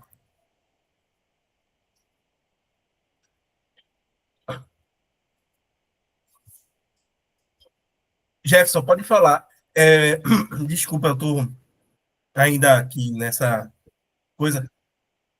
Tranquilo. É que, assim, me parece uma visão dogmática, mais dogmática, assim, do que é certo, do que é errado, que todo mundo alcançaria por meio dessa razão pura, de assim se dizer, e me veio em mente a situação do aborto relacionado ao catolicismo no decorrer dos séculos, porque, assim, anteriormente, hoje, né, é claro, se vê como algo muito errado, porque acredita-se que já tem a vida no bebê, né? Mas anteriormente, séculos passados, não acreditava que o bebê, enquanto estava na barriga da mulher, tinha vida. Foi graças ao desenvolvimento da ciência que se teve essa contestação, né? E como que uma questão moral sobre se é certo, se é errado, se é crime, se não é crime, ela pode variar com o desenvolvimento científico com questões empiristas. Não sei se ficou claro o que eu quis dizer. Mesmo em ambientes um pouco mais dogmáticos. Bem, tu tá utilizando um dogmático no sentido de ser religioso, né? Só lembrar que Kant, ele também utiliza o termo dogmático, mas em um sentido não religioso da palavra. No sentido de serem verdades, né, que a gente não pode discutir. É um dogma, né? São verdades que são indubitáveis. O ponto aqui é que Kant, ele está falando que nesse parágrafo, que é um parágrafo gigante, e isso eu tenho que chamar a atenção para vocês, não sei se perceberam, mas o parágrafo ele não tem um ponto. Ou seja, é um parágrafo de uma única frase com diversos períodos aqui. Entendeu? E aí, quando ele está falando disso, certo? Ele está falando, obviamente, da questão das leis morais, né, terem sua origem na razão, que elas podem estar, né, muitas vezes, apresentar mescladas, misturadas com a empiria, né? Mas a sua validade em si é quando elas estão separadas dessa empiria, né? Quando elas apresentam de sua forma pura, né? Livre de qualquer empiria e afecção. E aí é que tá. Porque, gente, eu não sei se vocês lembram, né? Quais são as características das ideias platônicas. As ideias platônicas são verdadeiras, universais, espaciais e atemporais e imutáveis, perfeitas, né? As ideias de Platão não mudam. Para Kant também é a mesma coisa. A lei moral ela é atemporal, espacial, né? Kant ele está sendo muito platônico ao estabelecer as características da lei da moralidade, certo? E aí eu acho que ele tá sendo até mais rigoroso, Jefferson, do que até a própria igreja, né? Eu não sei se a gente pode colocar aqui, porque é bem religioso o dogma, né? Se você aborta, você está cometendo um crime gigantesco, em qualquer circunstância, diga-se de passagem. Né? Até as pessoas que foram, as mulheres que foram vítimas né, de violência sexual e acabaram engravidando a partir dessa violência, se eu não me engano, para algumas linhas da igreja, ela não poderia nem abortar, né? Sendo vítima de violência sexual. Isso aí é perverso. Sim, sim. É um assunto, assim, que a gente gastaria muito tempo É. discutindo ele. Mas eu queria mostrar como que, em séculos passados, tem uma notícia que fala mais sobre isso. A própria visão de São Tomás de Aquino era que o feto ele não tinha vida enquanto estava na barriga da mãe. Só tinha meio que quando nascia, coisas assim. Então, o aborto nessa situação, baseado nessa consciência, não deveria ser uma espécie de crime. Mas com o progresso científico, ficou claro que tinha vida ali, então seria entendido como uma espécie de homicídio, etc. Eu sei que tem uma diferença, né, entre dogmatismo religioso e dogmatismo filosófico, mas a base seria algo que não pode ser refutado. E eu quis mostrar esse exemplo, como que a empiria pode mudar a nossa perspectiva sobre uma determinada situação. A empiria, no caso, que eu quis falar, né, do desenvolvimento científico. Não, e a gente, assim, a gente pode falar também de um desenvolvimento moral, tá?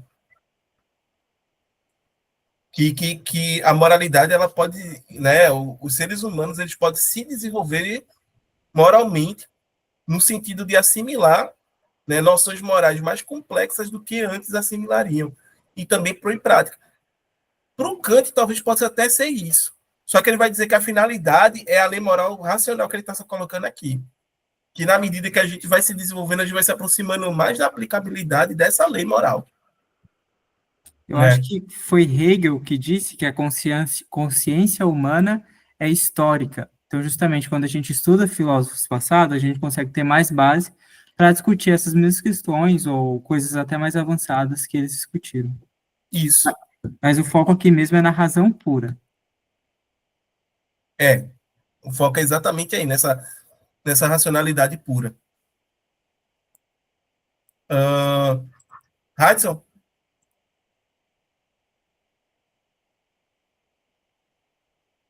Oi, vamos lá. E aí, gostaria de dar continuidade aqui? Sim, sim. Vamos lá. Mas, para avançar nesta elaboração seguindo as etapas naturais, não simplesmente do ajuizamento moral comum, que é aqui digno de todo respeito, ao ajuizamento filosófico, como de resto já aconteceu, mas de uma filosofia popular que não vai além de onde consegue chegar às apalpadelas por meio dos exemplos, até a metafísica, que não se deixa mais deter por nada de empírico e tendo de dimensionar o conjunto inteiro do conhecimento racional desse gênero, chega de todo o modo a ideias onde até mesmo os exemplos nos abandonam. Temos de percorrer e apresentar distintamente a faculdade racional prática, desde as suas regras de determinação universais até o ponto em que dela se origina o conceito do dever. Continua. Toda coisa da natureza atua segundo leis. Só um ser racional tem a faculdade de agir segundo a representação das leis, isto é, segundo princípios ou uma vontade, visto que se exige a razão para derivar de leis as ações. A vontade nada mais é do que razão prática. Se a razão determina a vontade infalivelmente, então as ações de tal ser, que são reconhecidas como objetivamente necessárias, também são necessárias subjetivamente. Isto é, a vontade é uma faculdade de escolher só aquilo que a razão, independentemente da inclinação, reconhece como praticamente necessário, isto é, como bom. Mas, se a razão por si só não determina suficientemente a vontade, esta está submetida ainda a condições subjetivas, certas molas propulsoras, que nem sempre concordam com as objetivas. Numa palavra, se a vontade não é em si plenamente conforme a razão, como efetivamente acontece no caso dos homens, então as ações, que objetivamente são reconhecidas como necessárias, são subjetivamente contingentes, e a determinação de uma tal vontade, em conformidade com leis objetivas, é necessitação, isto é, a relação das leis objetivas com uma vontade não inteiramente boa é representada como a determinação da vontade de um ser racional. É verdade, por razões da razão, as quais, porém, essa vontade não é por sua natureza necessariamente obediente. Exato. Bem, esse parágrafo aqui é um parágrafo que é extremamente importante. Todas as coisas da natureza atuam segundo leis. Só um ser racional tem a faculdade de agir segundo a representação das leis, isto é, segundo princípios ou uma vontade, né? Gente, eu acho que é mais uma vez o que nos distingue de todo o restante, né? Porque quando a gente para refletir um pouco, de fato tudo segue leis. Até o robô segue a programação, que são as leis dele, né? A programação lá, o robô, a inteligência artificial e etc. Entendeu? Só que a gente consegue, né, ter a capacidade de seguir a representação da lei que a gente coloca para a gente. E eu acho bem interessante a gente falar essa palavra, representação.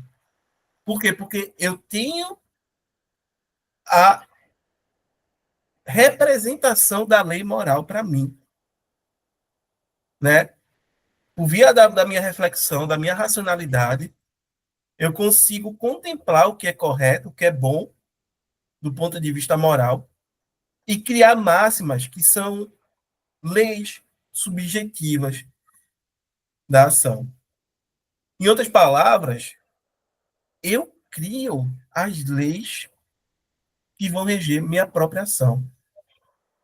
Não é a natureza, não é um programador que vai criar essas leis. Sou eu que vou criar para mim mesmo essas leis. Daí a capacidade de se autodeterminar. Daí a capacidade de ser livre. Ser livre não significa ausência de regra, ausência de leis que vão guiar o nosso comportamento. Pelo contrário, ser livre significa você mesmo formular as regras e as leis que vão direcionar as suas escolhas e o seu comportamento. Essa é a noção de liberdade aqui para Kant, sendo trabalhada por Kant. Né? Ser livre não é ausência de regra, pelo contrário, ser livre é seguir regras, é seguir leis. Mas as leis que você mesmo formulou para si. A partir. E aí você não vai formular essa lei de qualquer forma. Você não vai formular essa lei, né, de modo aleatório. Pelo contrário, você vai formular segundo alguns princípios da razão pura, certo? Que são princípios objetivos, tão objetivos como as fórmulas matemáticas. Me fiz entender, gente?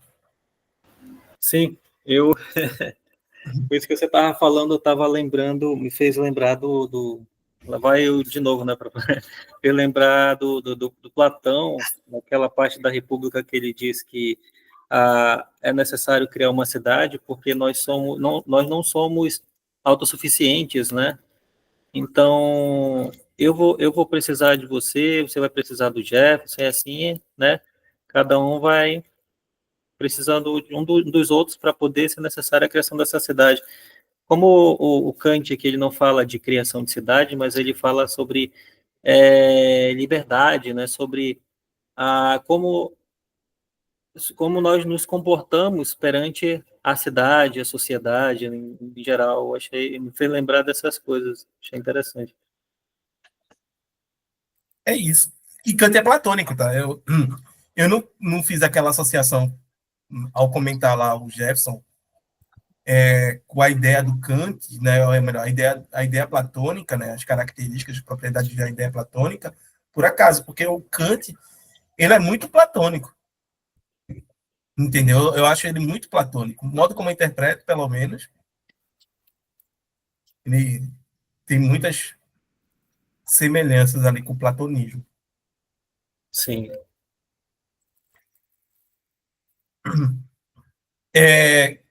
Gosta de falar alguma coisa, Jefferson?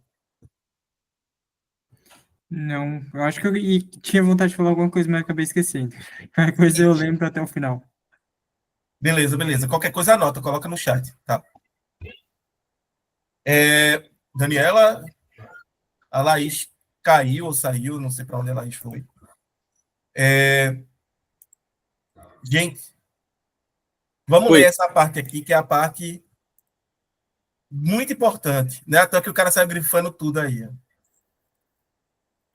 Ok. Representação. A representação de um princípio objetivo, na medida em que é necessitante para uma vontade, chama-se um mandamento da razão e a fórmula do mandamento chama-se imperativo. Todos os imperativos são expressos por um verbo significando dever e mostram, destarte, a relação de uma lei objetiva da razão com uma vontade que não é necessariamente determinada por isso segundo sua qualidade subjetiva. Ele só até aí ou continua? Tem mais aqui. Vamos ler o parágrafo todo? Tá bom. Eles dizem que seria bom fazer ou omitir algo, só que o dizem a uma vontade que nem sempre faz algo porque ele é representado que é bom fazê-lo. Bom em sentido prático, porém, é o que determina a vontade mediante as representações da razão por conseguinte, não em virtude de causas subjetivas, senão objetivamente, isto é, em virtude de razões que são válidas para todo ser racional enquanto tal. Ele se distingue do agradável como aquilo que só tem influência sobre a vontade mediante a sensação em virtude de causas meramente subjetivas, que só valem para este ou aquele dos seus sentidos, e não como princípio da razão, que vale para todo mundo. Isso. Temos uma nota bastante longa, mas deixa eu logo falar um pouquinho aqui. O Kant, ele já começou a introduzir a noção de imperativo aqui, né? E com isso ele vai trazer também a noção de categórico, né? Vai ter imperativos que vão ser hipotéticos e vão ter imperativos que vão ser categóricos. Por quê? Porque o que vai lidar com essa ideia de universal e necessário dele é algo que é categórico. E categórico significa ser válido para qualquer um, em qualquer lugar, em qualquer contexto. Um imperativo, ele é um mandamento, como ele está colocando aqui, certo? Da razão. E vai se expressar, né, na forma de dever, ou seja, você deve, né? Então, os imperativos categóricos, eles vão estar presentes e vão estruturar a obra do Kant de tal forma que vão produzir para a gente um critério objetivo da ação. Erison, o que é um critério objetivo, pelo amor de Deus? É um critério, gente, que ele é tão claro e distinto, que ele é tão evidente e igual para todo mundo, como as fórmulas matemáticas o são. Certo? É algo que está ali em pé de igualdade com fórmulas matemáticas, com leis da física. Então, eles são objetivos, porque qualquer um pode constatar por via, né, de raciocínio, por via da reflexão, a sua validade. Tal qual a gente faz com as leis da física, a fórmula da matemática. É isso que Kant está colocando. Certo? E que todos os princípios subjetivos, né, que a gente tem, todas as máximas, por assim dizer, tem que ser testados com esse imperativo. Certo? Vamos ler aqui rapidamente essa nota. Queres ler, Hudson? Sim. A dependência da faculdade apetitiva de sensações chama-se inclinação, e esta prova sempre, pois, uma necessidade. A dependência, porém, de uma vontade contingentemente determinável de princípios da razão chama-se um interesse. Este, portanto, só tem lugar numa vontade dependente, que não é sempre por si mesma conforme a razão. Na vontade divina não se pode conceber nenhum interesse, mas a vontade humana também pode tomar o interesse em algo sem por isso agir por interesse. O primeiro significa o interesse prático na ação, o segundo interesse patológico no objeto da ação. O primeiro indica apenas dependência da vontade de princípios da razão em si mesma, o segundo de princípios da mesma em vista da inclinação.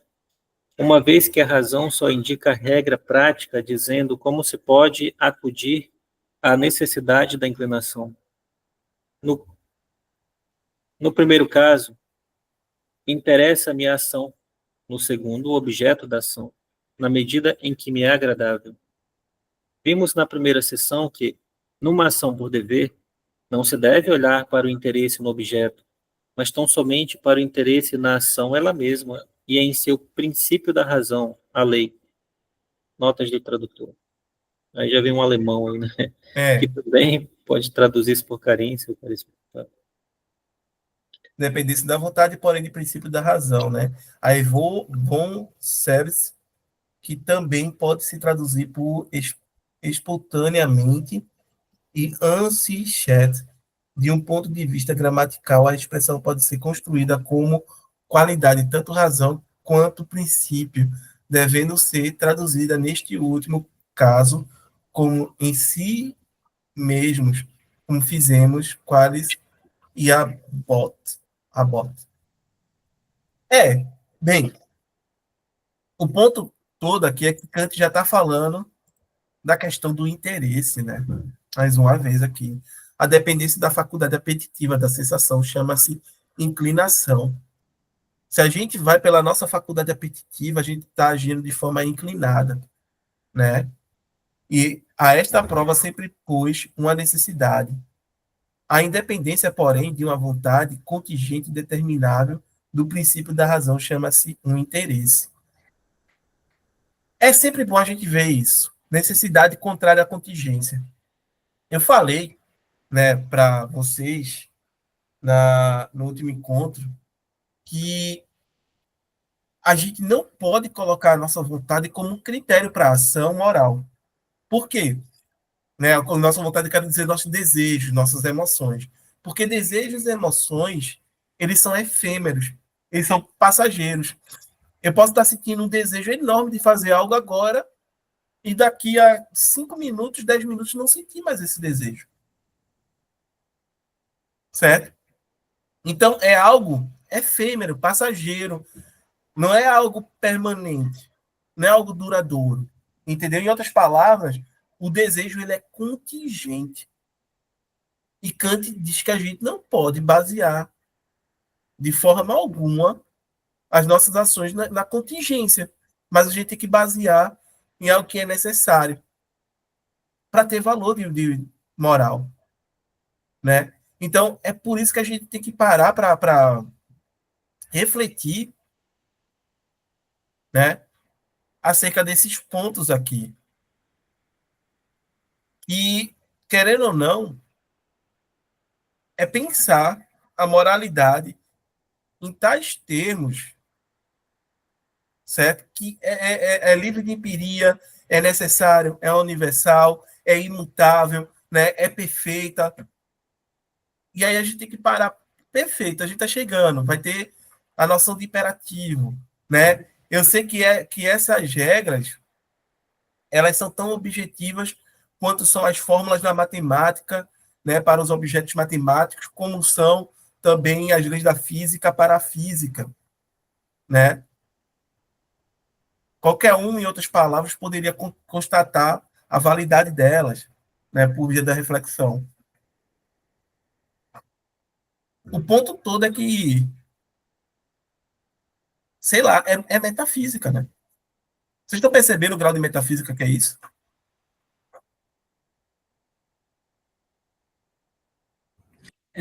Eu lembrei o que eu queria comentar, que ele chegou a dizer, que tem relação a eu responder a sua pergunta, né, sobre o grau da metafísica, que Uhum. ele inicialmente começou aquele parágrafo muito importante falando sobre que a natureza tinha leis, né, e a natureza estava, de algum modo, submissa a essas leis. Não foi exatamente essas palavras, mas, enfim, nessa ideia. E o ser humano, ele consegue agir conforme as representações das suas leis. E me lembrou muito um vídeo que você enviou lá no grupo sobre o livre-arbítrio, né? Se o livre-arbítrio é real ou não, porque a base do determinismo é a procura de efeitos e causas, que é muito da base científica. A base científica procura causas para os diversos efeitos. Mas ele não leva isso tanto em consideração, né? Ele só vai levar em consideração que o ser humano é capaz de não sei qual palavra que ele usou, ele tem representações de leis. Isso. E representar para si mesmo as leis, né? As leis da moralidade. Esse é o ponto aqui. Esse é o ponto, né? Porque a gente é racional. Cara, essa razão do Kant é muito forte, tá? Ainda. Que razão espetacular, né? Eu não sei em que medida ele pode estar sendo dogmático, né? Em acreditar que a nossa razão pode tanto, certo? Que a gente pode ter acesso a critérios objetivos, né? Ou a leis objetivas por via do exercício da nossa racionalidade pura, né? Que é independente da, como é que se diz? que é independente da experiência, né? Independente da empiria. Seria basicamente dizer, se a gente está passando por uma situação de aquecimento global, se a gente está passando por algo grave, independentemente de um país ser mais rico que o outro e eliminar mais dióxido de carbono que o outro, todos nós conseguiríamos compreender qual caminho deveria ser tomado frente a esse aquecimento global, né? Existe um critério objetivo claro que todos nós conseguiríamos encontrar por meio da razão, mesmo em meio a diferentes contingências. Isso, né? Seria a razão, a própria razão que daria para a gente, né, o caminho a seguir aqui. Mas na prática isso não acontece. Se a gente for parar para pensar que existem países que emitem muito gás CO2, por exemplo, eles não estão muito preocupados em parar com isso. E porque eles estão, obviamente, sendo motivados pelo quê? Por ganância, por produzir cada vez mais, para ficar cada vez mais rico e etc. Né? São países que já tem tanto, né? Que não teria necessidade de produzir tanto quando produzem, entendeu? E, obviamente, de poluir tanto quanto poluem. Para esses países seria mais fácil dizer que o aquecimento global é uma mentira, ou tentar outras articulações científicas ou pseudocientíficas que seja, que de fato reconhecer que é algo que a gente está passando. Exato. Né? Eles vão dizer que é uma mentira, que vão tentar ir por outros caminhos, entendeu? Mas eles não estão sendo racionais. O ponto todo é que eles estão sendo movidos por um desejo, né, de ficar mais rico. Certo?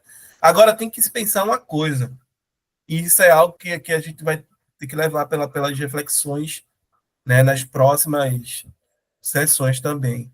É que se essa moral kantiana, ela só é uma moral para o indivíduo, porque muitas vezes a gente está aqui só pensando no indivíduo e não em toda a sociedade, né? Ou se essa moral é para todo mundo, para melhorar toda a sociedade, etc. Porque é muito subjetivo no sentido de estar muito centrado no indivíduo, no sujeito, entendeu? É o sujeito que age, é o sujeito que tem a intenção, é o sujeito que age com interesse ou desinteressadamente, é o sujeito que reflete, né, sobre a própria ação, os motivos que levaram a determinada ação e sabe se essa ação ela tem um valor de moralidade ou não tem um valor de moralidade. Então, está muito centrado no sujeito e não na social, no coletivo. E aí cabe a gente perguntar, será que essa moralidade se aplica também a sociedades ou só é a cada indivíduo que compõe a sociedade? Levando em consideração que somos seres sociais. Por mais que talvez essa interpretação seja metafísica, mas enfim, é uma interpretação muito comum.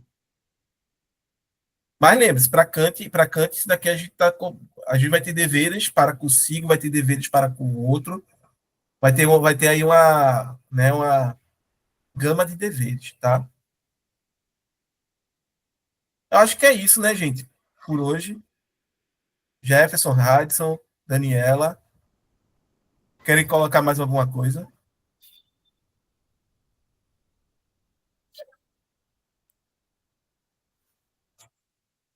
Eu estava lembrando ali que o Kant ele criticou a metafísica tradicional, né?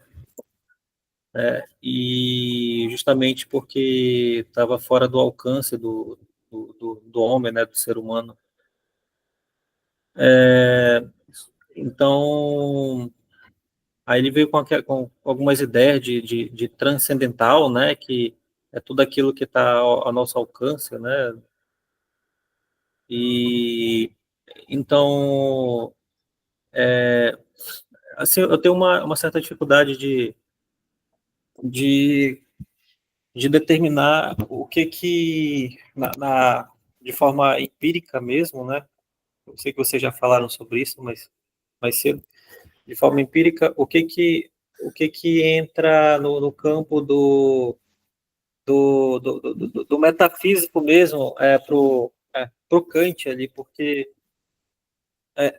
o que ele joga nesse campo, né, do metafísico? Será se a vontade, a liberdade, falaram sobre a dignidade também, né, chegaram a falar. Mas isso, pelo fato dele criticar a metafísica tradicional justamente porque está fora do campo do humano, né, do alcance, do nosso alcance, a liberdade, até mesmo a dignidade, ela não estaria no nosso alcance ainda, assim? A liberdade, ela seria um postulado da razão, porque a gente não tem como provar que é livre para Kant. É. Né? A gente teria que postular. Do ponto de vista racional, não consigo demonstrar que a gente é livre, certo? Kant, ele vai dizer que essa metafísica que ele está traçando é uma metafísica pura no sentido que ela não que ela não se apropria de nada da nossa experiência para poder conceituar, definir, né, os seus objetos. E daí, muitas vezes, ela está flertando com a razão pura, certo? No sentido que eu não preciso, para conceituar algumas coisas, certo? Da experiência. Mas aí o ponto todo, e que a gente tem que colocar, é que o Kant está tentando fazer uma metafísica centrada em juízos sintéticos a priori. Está tentando fazer uma metafísica centrada, né, fundamentada na razão, que vai dizer quais são as condições de possibilidade para qualquer experiência, né? Experiência no sentido epistemológico e experiência moral, né? No sentido já da filosofia prática dele. Então, ele, quando faz uma metafísica, ele de fato ele está tentando ir por um outro caminho que permita, né, pensar objetos que estejam fora do tempo e do espaço, né, ou que são condições de possibilidades para a gente pensar todos os objetos que se dão dentro do tempo e do espaço. E também para que a gente venha a pensar a moralidade, as nossas ações, a vontade, certo? Não é à toa que alguns parágrafos acima, ele chegou a dizer a razão, né, prática é a vontade.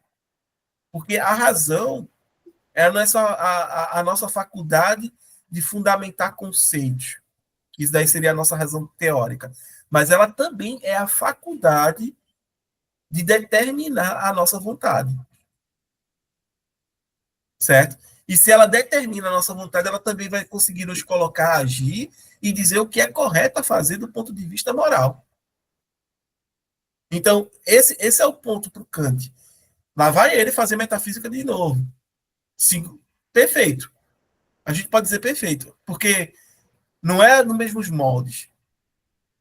Não é no mesmo, né, do mesma forma como foi feito até antes do Kant.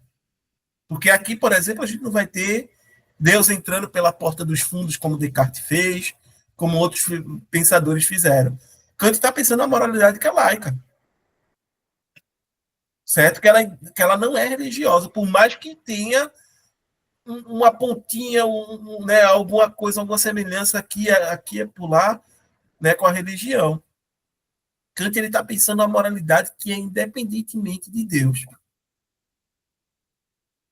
E se você age correto, porque um Deus disse que você está agindo, que aquilo é o correto, né? E se você não fizer, você vai para o inferno, ou fizer e vai para o céu, você pode até fazer e ir para o céu, etc., mas não é moral. Esse é o ponto para Kant. Então, ele está fazendo metafísica, mas ele não está fazendo metafísica como os medievais faziam, como os filósofos antigos faziam. Ele está fazendo aqui uma metafísica dos costumes, está fundamentando a moralidade, mas não da mesma forma como foi feito até ele. Esse é o ponto. É metafísica, sem sombra de dúvidas, ainda assim é metafísica. Entendi. É que é engraçado que ele é conhecido também pela expressão de sair de um sono dogmático, né? E aí a gente vê uma metafísica dos costumes com consideráveis dogmas. É isso, é isso. Muita gente fala que ele acordou do sono dogmático e depois voltou a dormir. Né? Ele acordou, eita, ai, sentiu, né, aquele... E voltou a dormir lá. Acho que assim, ele acordou de um pesadelo dogmático, aí ele voltou a dormir na expectativa de que fosse um sonho. Agora. É isso. Eu acho que com isso a gente encerra, né, gente, esse encontro desse domingo aqui, Dia das Mães. Certo? Feliz Dia das Mães para todas as mães aí, para todos os filhos também. Valeu, galera. Um grande abraço. Se cuidem. Muito obrigado, Jefferson, Daniela, Raidson, a Laís, que esteve aqui e deve ter tido algum problema que não regressou, caiu a internet, não sei. Espero que esteja tudo bem com ela. E vamos lá, né? Próxima semana estamos aqui para a gente continuar. Vamos continuar da página. Segunda sessão, porque agora as coisas só começam a embalar, tá? Página 189. Certo? A gente continua daqui. Muito obrigado a todo mundo. Valeu mesmo. Ok? Espero que vocês tenham uma ótima semana. Hudson, na medida que você precisar, pode entrar em contato aí, certo? Para te dar um apoio para a seleção de mestrado. Tá bom, Perfeito. obrigado. Precisar ler, revisar o projeto, estamos aí. Beleza. E também dar uma estudada no prefácio, né, da fundamentação da crítica da razão pura. Tamo junto, beleza? Beleza. Grande abraço aí, galera. Obrigado a todo mundo que ficou até agora. Foi um prazer, como sempre. Ao contrário do que Kant disse, isso aqui foi um prazer.